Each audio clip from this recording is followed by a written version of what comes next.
we go. Looks like we're good to go. And yeah, okay. So you have notes on what now? Wilhelm Reich. We talked about Ilse Reich previously. Mm-hmm. She was the widow of Wilhelm Reich. He was a psychiatrist who was influenced by Freud and Marx and tried to combine that thinking. He came up with books like The Mass Psychology of Fascism, Function of the Orgasm, Character Analysis, and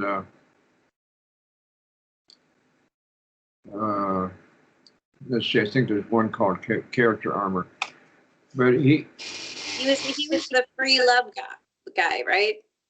Yeah, that's what sprang out of it. Yeah. Yeah. He was sure that any psychological problems that people had could be cured with a good orgasm.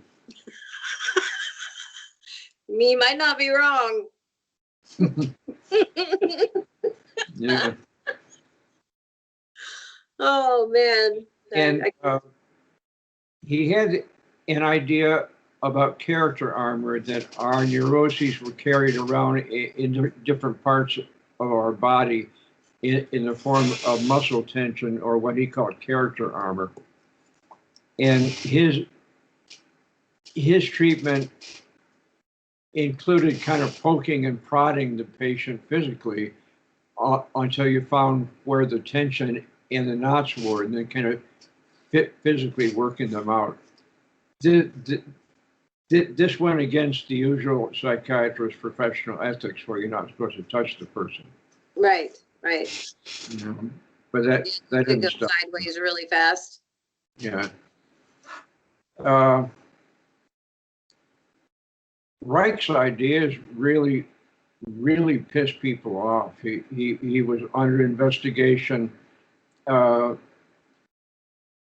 He had orgone accumulators, little boxes that people would sit in. They were supposed to channel this energy of the universe into them and make them. Yeah, I see this. I'm looking up him as we're talking, and an orgone box, cabinet-like device constructed of layers of wood and other materials as tin.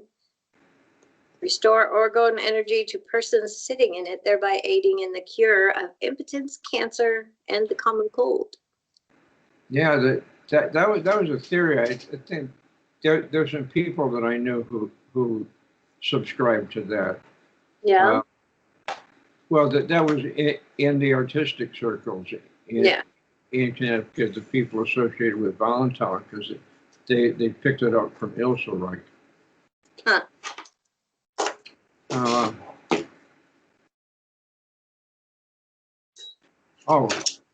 Okay. So I'm in New York. I'm doing art school, and I run into this lovely lady named Jessica, who's also attending the Art Students League during the daytime.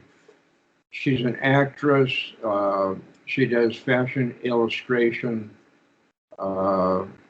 She's a gymnast. You know, just all kinds of fabulous stuff. Yeah. Very striking auburn hair and kind of green eyes and olive complexion. I'm not sure whether the hair was dyed up. It didn't occur to me to ask. Right.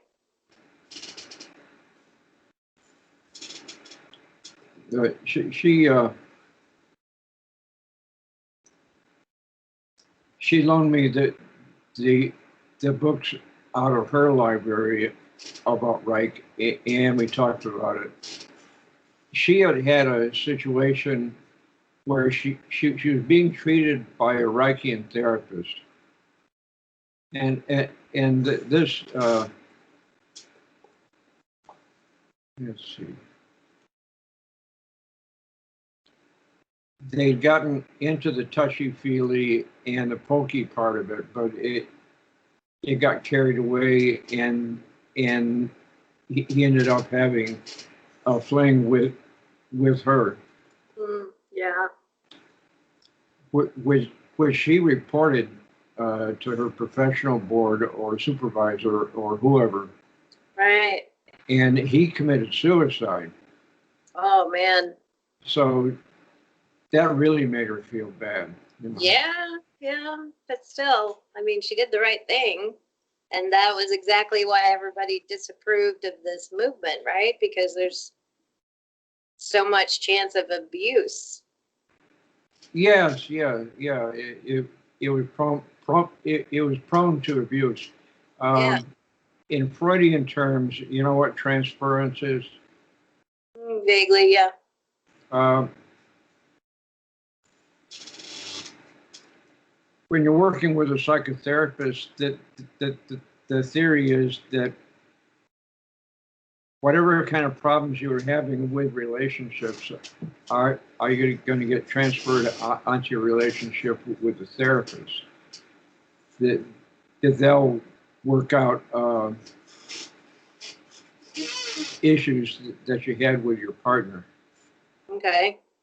So kind of like it'll end up being role playing whatever issues that you have and reconciling stuff with them as a surrogate. Yeah. Okay.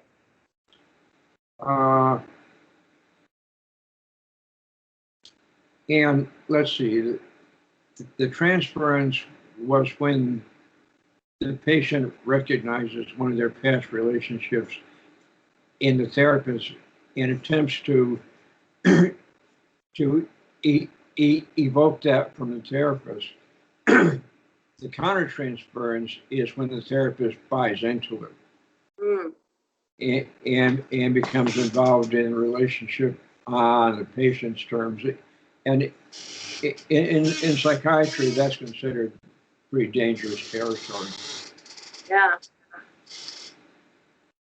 So, let's see, I mentioned that she'd been having a fling with the therapist, and the therapist killed himself. And there was a big hoo-ha about that in the New York Reichian world. Yeah, what was the hoo-ha about? The recognition that he had done something wrong or blame for her?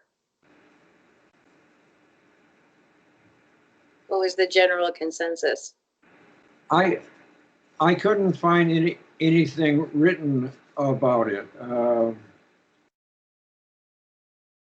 This is just what one of the people in the situation told me. So Yeah.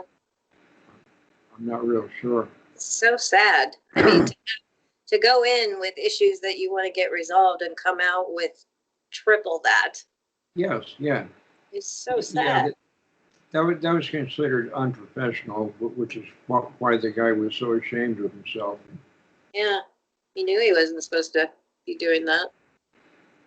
And of course, that made her feel bad. That didn't help the problem at least a little bit.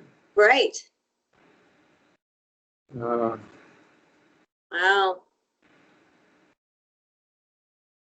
Let's see. One of the other people in the New York theater scene was Orson Bean. I recognize that name from somewhere. He used to be on TV in talk shows back in the 50s and 60s. And,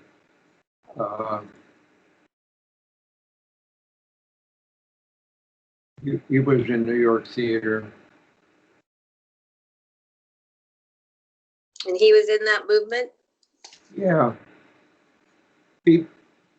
Because they talked about the physicality of psychological problems, this appealed to the theater people who like to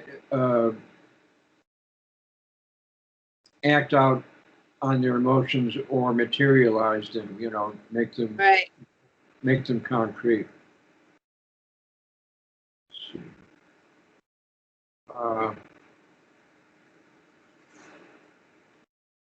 And I am not one. I think of course, that our psychological issues manifest in our bodies. I think that's a given now. I mean, stress manifests as headaches or weight gain, or, I mean, there's science behind it, right? And tension. But I don't subscribe to the idea that just treating the physical part of it is going to handle the problem, right? Yes, maybe because Reich was trained as a physical doctor in the first place, he saw it as a physical problem that could be treated that way. Yeah. I think to me that sounds more like treating the symptoms rather than the disease. Right? Because, I mean, if my stress gives me a headache and I take aspirin, the stress isn't gone. I'm not sure what's left of the movement. I mean, we've got words like uptight to describe a person with a rigid personality. That comes from Reich's character analysis. He was talking about character armor, about people getting rigidity because of whatever they were trying to keep a lid on. Yeah, which it could, I think, could very well be truth. I mean, we do do that. It is pretty much soaked into the society so that we kind of know what they're talking about. Mm-hmm. Yeah, even if we don't know where the reference comes from. Yeah. Yeah. Let's see.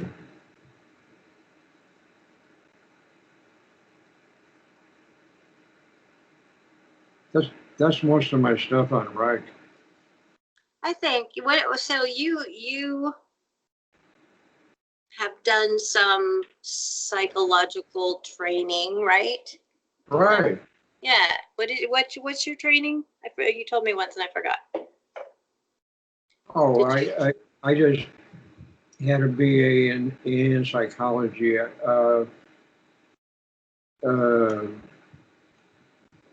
I focused on Jungian psychology because that's who was on the faculty in New Mexico. Yeah. What are your thoughts on treating? Because I'm of the school of thought that both the physical and emotional parts of an issue should be addressed at the same time. Like with me, for example, like I have my addiction over the course of the history of my life is just the manifestation of zero self-esteem and thinking I should be punished, right? Because of trauma that happened to me. I have no value. My only value is blah, blah, blah. And I should be punished because I'm a bad person, right? So now, I mean, I've gone through all of the addiction stuff and kind of, got that under control, but I still have ways that I do that, like my eating, the way I eat, the way I, there's still things in my life, and there always will be, that have that seed of self-destruction, right? So, but I can't, I think for me, I can't just like pick at that psychological part of it without addressing the physical reality that I just ate a whole bag of Cheetos. Right? I mean, it has to be both. I have to physically treat myself better, and in order for the emotional part of it to kind of, So I think there's truth in all sides of this, but I think that all parts of psychological issues should be addressed at once, right? It's the combination of, for me, the self-esteem thing and the self-destruction thing. It's a combination of learning how to treat my physical body as if I like it. Yeah. As if I have love for myself, which in turn fuels the other part of it. Yeah. Fake it until you make it. Right, exactly. And in the meantime, I mean, it's critical that I do because I'm going to die if I don't. I mean, I already have the scars to prove it, right? Yes. Yeah. So. Oh, I can see it. Yeah, they healed up really well. Goes all the way down to here. Oh my God. Yeah, I had like 9 new scars Oh, from that surgery. Yeah. Kind of makes me feel like a badass. maybe you could get it tattooed into a Christmas tree or something. Yeah, like a big forest. Yeah. Or magic wand or something. Right, something. Yeah, a lot of people do that with like mastectomy scars. Oh yeah. I've seen some gorgeous, gorgeous work. You know, people who have, you know, essentially this one woman had essentially like a sports bra shape tattooed over her mastectomy scars, and it was so beautiful. Yeah, I mean, what a great way to kind of take that power back. Yeah, yeah. Yeah, it's not a thing to be ashamed of, but a thing to be celebrated, like this, right? I don't. My mom, when she had hers, because she had the same surgery, right? She doesn't like the scar. She thinks it's ugly. And I'm like the total opposite. Yeah. It's like creases in an old piece of leather furniture. Yeah. Just adds character. Yeah, like the wrinkles that I have at the corner of my eyes and the laugh lines and I am just an accumulation of my life experience. Yeah, they're well earned. Yeah. Yeah, exactly. Did you ever have any like major, besides, what you're going through now, but like earlier in your life? Did you ever have any major like medical issues or scars or? I had an appendectomy when I was in my 20s. I think I had an episode or two of appendicitis before it got so bad that I actually sought medical treatment. Yeah. Yeah, I know what that feels like. The year before this surgery, I had that. Yeah. Yeah, that's not fun. But nothing else really. You just never really had any kind of accidents or scars or. I had a seizure disorder when I was a kid. Really? But you outgrew it? Yeah. Petty Mall. I don't know whether what's going on now is related to that or not. I wonder. Because at that age, I never saw myself from the outside, and I didn't get a good enough description. It wasn't the tonic-clonic stuff where you're flopping around on the floor. Right. It was just like an absence, right? Yeah. Yeah. That happened to me once. But then, like when you had that episode after you got your shot, do you remember laying on the floor, or did you just wake up and think, okay, well, that happened? Because I don't remember how I got on the floor. So it could be, because that's exactly what happens, like when you have an absent seizure, right? That could be. Interesting. Because all of a sudden you're just like, what happened? I should probably talk to my treating physician about that. When things cool down a little bit, so you can. Yeah, you should, because it could be. I mean, in seizures, there's so much we don't know about the electrical activity in the brain and the long-lasting effects, and yeah. So the other times when they said it was the other thing, Guillain-Barré, whatever you said it was, were they sure that's what it was? No, I made that diagnosis myself. I'm not even sure they put it in the record, because it wasn't something that I was seeking treatment for. It was just, right. It just happened. It was over, done. Okay, let's move on. Yeah, that's kind of what I do too. Something worth reporting. Yeah. So you could have been, I mean, they all could have been not that, but another seizure. And it Yeah, could be your body's response to what it perceives as an attack, like the flu or the shot. yeah. Something curious what was going on. I don't know what the mechanism there is for one. That's really interesting.